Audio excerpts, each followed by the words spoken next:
Hi friends, I am Jabi. ಯಾರೆಲ್ಲ ಹೊಸ ಮನೆ ಕಟ್ಟಿಸ್ತಾ ಇದ್ದೀರಾ ಪೂರ್ತಿ ವಿಡಿಯೋ ನೋಡಿ, ತುಂಬ ಹೆಲ್ಪ್ಫುಲ್ ಆಗುತ್ತೆ ನಿಮಗೆ ಈ ವಿಡಿಯೋ ನೋಡಿ. ಫ್ರೆಂಡ್ಸ್, ಇದು ನಾವು ಮಾಡ್ತಾ ಇರೋದು ಕೋರ್ ಕಟಿಂಗ್ ಹೋಲ್. ಯಾರೆಲ್ಲ ಹೊಸ ಮನೆ ಕಟ್ತಿದ್ದೀರಾ ಅವರು ದಯವಿಟ್ಟು ಕೋರ್ ಕಟಿಂಗ್ ಹೋಲ್ ಹಾಕ್ಸಿ. ಯಾಕಂದರೆ ಈ ಥರ ನೀಟಾಗಿ ಕ್ಲೀನಾಗೆ ಬರುತ್ತೆ ಪ್ರತಿಯೊಂದು ಹೋಲು, ಮತ್ತು ಯಾವುದೇ ಥರ ನಿಮಗೆ ಲೀಕೇಜ್ ಪ್ರಾಬ್ಲಮ್ ಸಮೇತ ಆಗೋದಿಲ್ಲ.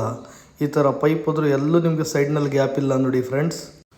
ಇದು ಡೆಮಾಲಿಷ್ ಮಿಷಿನ್ನಲ್ಲಿ ಹೊಡೆದಿರೋದು, ಇದು ಬಂದು ಕೋರ್ ಕಟಿಂಗ್ ಮಾಡಿರೋದು. ಎಷ್ಟು ಡಿಫ್ರೆನ್ಸ್ ಇದೆ ನೋಡಿ ಫ್ರೆಂಡ್ಸ್. ಇದೇ ಥರ ಇದು ಚಿಮ್ನಿಗೆ ಹೊಡೆದಿರೋದು ಹೋಲು ಡೆಮಾಲಿಷ್ ಮಿಷಿನ್ನಲ್ಲಿ. ಇದೇ ಥರ ನಾವು ಕೋರ್ ಕಟಿಂಗ್ ಚಿಮ್ನಿಗೆ ಮಾಡಿರೋದು ಹೋಲು ನೋಡಿ, ಎಷ್ಟು ಡಿಫ್ರೆನ್ಸ್ ಇದೆ ನೋಡಿ ಫ್ರೆಂಡ್ಸ್. ಔಟ್ಸೈಡ್ ಪೈಪಿಗೂ ಇದೇ ಥರ ಪ್ರಾಬ್ಲಮ್ಮು, ಲೀಕೇಜ್ ಪ್ರಾಬ್ಲಮ್ ಆಗುತ್ತೆ. ಅಷ್ಟೇ ಲಕ್ಷ ರೂಪಾಯಿ ಖರ್ಚು ಮಾಡ್ತೀರಾ. ಕೋರ್ ಕಟ್ಟಿಂಗು ನೀವು ದಯವಿಟ್ಟು ಯೋಚನೆ ಮಾಡಬೇಡಿ, ಕ್ಲೀನಾಗಿ ಫಿನಿಶಿಂಗ್ ಬರುತ್ತೆ ನೋಡ್ರಿ, ಈ ಥರ ಬರುತ್ತೆ. ಅದೇ ಥರ ನಮ್ಮ ಚಾನಲ್ಗೆ ನಿಮ್ಮ ಪ್ರೀತಿಯನ್ನು ಕೊಡಿ, ಲೈಕ್ ಆ್ಯಂಡ್ ಸಬ್ಸ್ಕ್ರೈಬ್ ಮಾಡಿ. ಇದೇ ಥರ ನಿಮಗೆ ಇನ್ನು ಮುಂದೆ ವಿಡಿಯೋ ತಗೊಂಡು ಬರ್ತೀನಿ. ಇವತ್ತಿಗಿಷ್ಟೇ, ಬಾಯ್.